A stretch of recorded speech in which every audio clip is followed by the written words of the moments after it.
Hello tout le monde, c'est Gaby Mitzwolt. Aujourd'hui, on se retrouve pour mon top 10 des attractions que je préfère faire à Disneyland Paris. Avant de commencer ce top, je tiens à préciser que les 10 attractions que je vais citer sont celles que j'ai fait.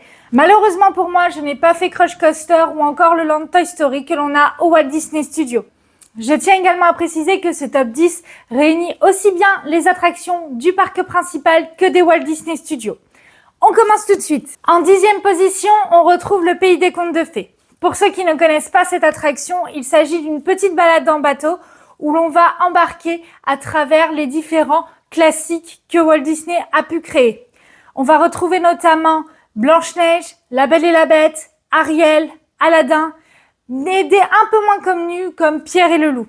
Bien sûr, vous l'avez compris quand je vous ai parlé de Pierre et le Loup, je vous parle de l'ancienne version. Je n'ai pas encore vu les rénovations.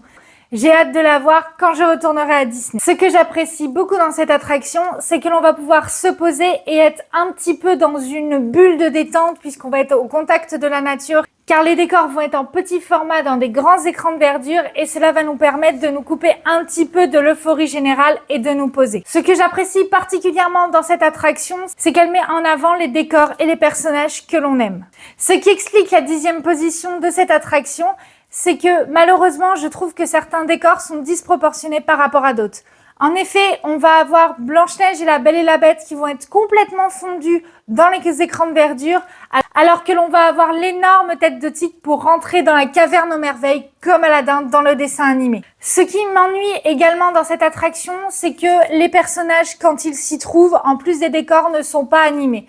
C'est-à-dire que quand on voit les personnages, c'est une image statique du film. Je trouve ça un peu dommage. Peut-être juste une ou deux animations, que les personnages bougent un peu la tête, cela rendrait l'attraction un peu plus vivante. Pas forcément rajouter du son, car je trouve que les musiques et l'explication très brève des contes et du passage qui est expliqué est très bien, mais peut-être une petite animation, ce qui rendrait l'attraction plus vivante et permettrait qu'un peu plus de gens souhaitent la faire. En 9e position, on retrouve Peter Pan Flight. Oui, je sais, bon nombre d'entre vous adorent cette attraction, mais pour ma part, elle tombe assez bas dans le classement et en cause son temps d'attente. Je comprends que quand on est dans l'attraction, le décor est magnifique. Le système d'avoir des bateaux volants qui vont nous faire traverser tous les décors nous plonge vraiment dans l'univers de Peter Pan. Et c'est un des gros points positifs par rapport à cette attraction. Malheureusement, comme je le disais précédemment, les temps d'attente, dès qu'il y a du monde, se ressentent tout de suite. En effet, ayant un pass annuel, j'ai pu faire Disneyland Paris sur des jours avec très peu de monde. Et là, on est sur des temps vraiment abordables. Ça peut aller jusqu'à 20-25 minutes, ce qui reste très bien pour une attraction. Malheureusement, dès que l'on a un peu de monde, les temps d'attente vont exploser. Cela peut aller de 45 à 75 minutes pour une attraction, malheureusement, qui ne dure que 2 ou 3 minutes. Alors, soit si vous tenez vraiment à faire cette attraction, allez-y sur des jours où il y a très peu de monde, soit malheureusement, il faut s'armer de patience. Et pour moi, cela est très dommage. Pour la 8e position, nous allons quitter Fantasyland et nous diriger vers Frontierland pour aller à Phantom Manor. J'aime beaucoup cette attraction car moi qui ne suis pas du tout maison hantée, elle a réussi à me conquérir. J'aime beaucoup l'histoire qui est très développée pour les adultes et le côté frisson pour les enfants. J'aime également beaucoup tout ce qui est décor, l'univers un peu fantomatique et malédiction qu'il y a au niveau de Phantom Manor. L'histoire de cette maison hantée est très bien écrite, ce qui pour moi lui donne l'avantage par rapport à d'autres maisons hantées comme celle de la fête foraine où l'on ne va pas forcément avoir d'histoire et où les gens vont juste venir nous sauter dessus pour nous faire peur. Certes, sur Phantom Manor, on a un peu moins de frissons, mais une histoire très bien construite.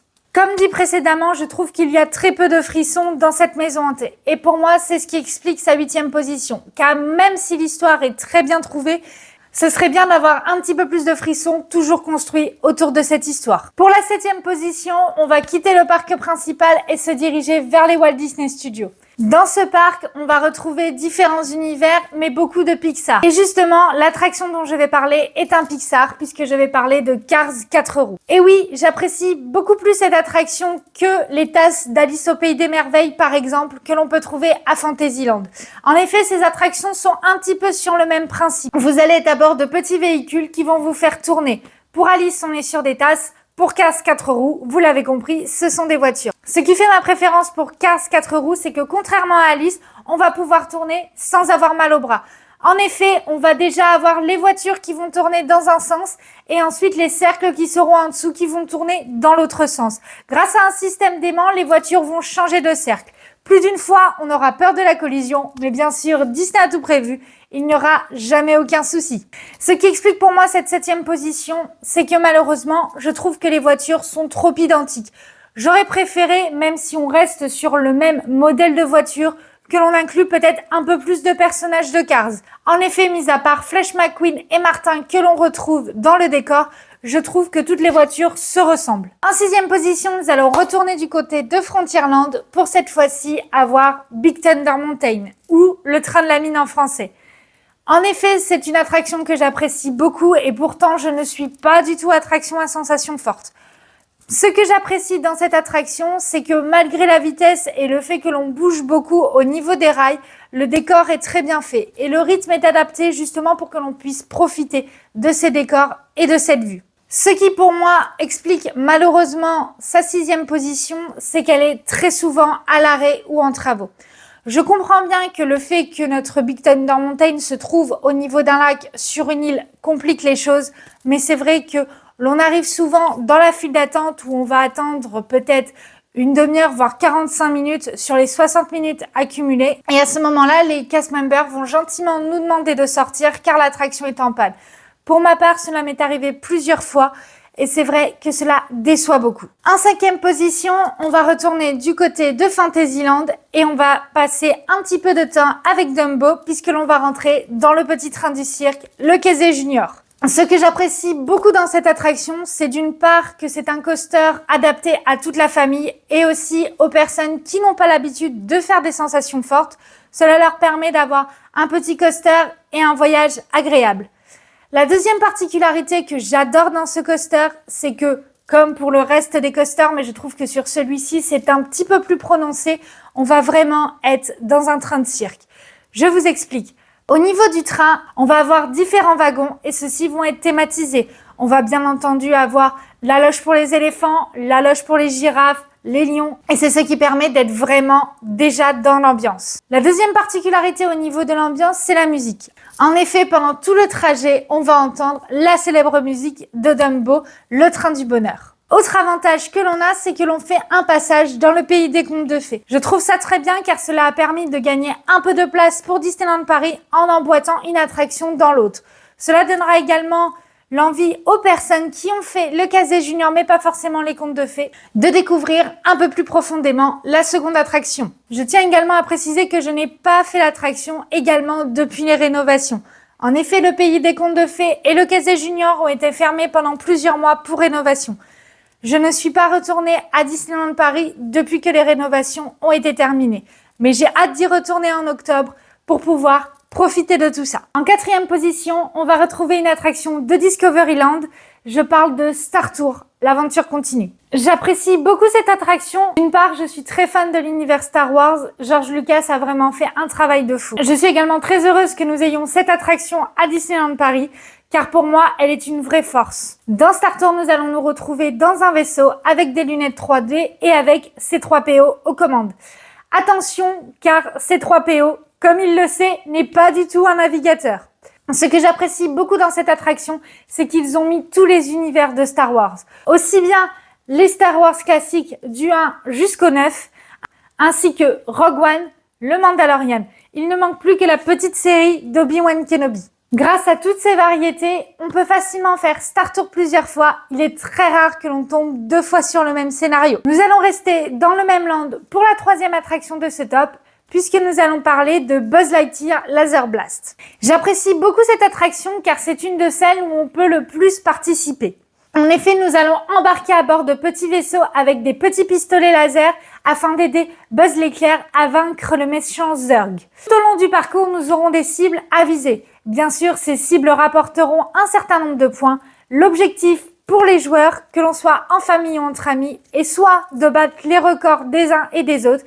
Et pour les plus chevronnés et ceux qui auraient vraiment envie de se mettre au défi, il faut atteindre les 999 999 points. Alors, à vos pistolets. Pour la 2e attraction de ce top, nous allons nous diriger vers Adventureland. Dans ce land, l'attraction que j'ai choisie est Pirates des Caraïbes. J'adore énormément cette attraction car dans la file d'attente, on est vraiment immergé dans l'univers des pirates et je trouve ça très bien. Le fait que pour ce coaster-là, nous soyons dans des bateaux sur l'eau appuie encore le charme de l'attraction. Ce que j'apprécie également beaucoup, c'est qu'ils ont gardé l'attraction d'origine, c'est-à-dire avant la sortie des films, et ils y ont rajouté quelques personnages importants comme Barbossa ou Jack Sparrow. En effet, pour ceux qui ne le savent peut-être pas, il existait 5 attractions Pirates des Caraïbes avant la sortie du premier film. Le charme également de cette attraction est complété par le restaurant Capitaine Jack. Pour y avoir mangé, on est vraiment transporté au niveau des Caraïbes. Et le fait d'être dans ce décor de pirates aide encore plus à avoir le charme du restaurant. En première position, je vais avoir 2 attractions et je ne fais pas de jaloux puisque je vais en avoir une pour chaque parc. Pour les Walt Disney Studios, on sera sur Ratatouille, l'aventure complètement toquée de Rémi. Et pour le parc principal, on sera à Fantasyland avec It's a Small World. Je vais commencer par Ratatouille, l'incroyable aventure toquée de Rémi avant de vous parler d'It's a Small World.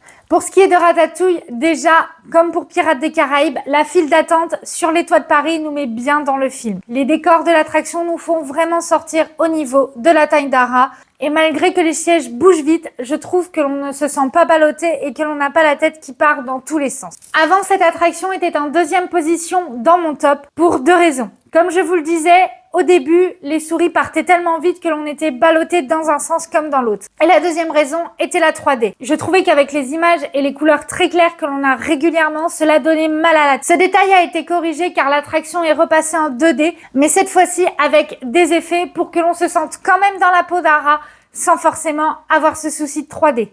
En effet, on peut prendre plusieurs exemples, comme par exemple quand l'on se croise sous les fourneaux, la chaleur qui va nous tomber dessus, ou encore quand une bouteille de champagne pète et que l'on va se recevoir de l'eau, comme si l'on avait été éclaboussé par la bouteille. À la fin de l'attraction, on retrouve également le restaurant de Ratatouille. Pour l'avoir vu plusieurs fois en sortant de l'attraction, je trouve qu'il est très bien thématisé. On se retrouve vraiment dans le restaurant de Rémi, à la toute fin du film. J'ai hâte de pouvoir le tester. Nous allons maintenant aller sur une attraction qui est dans mon cœur à la première place depuis très longtemps. Je parle bien sûr d'It's a Small World ou Le Monde des Poupées pour certaines personnes. C'est oui que beaucoup de personnes en ont marre de cette chanson. Mais pour moi, c'est cette chanson, même si elle est overdosée pour beaucoup de monde, et je comprends cet avis, car généralement, quand on a l'air dans la tête, il a du mal à nous en sortir. Pour moi, je trouve que cette attraction est un très bel héritage à Walt Disney. En effet, ce dernier avait créé cette attraction de base pour une exposition universelle au profit de l'UNICEF. Je trouve cela très bien que l'attraction soit dans chaque parc Disney afin de représenter la paix et la fraternité à travers les mondes. Je suis également ébahie par la beauté des décors.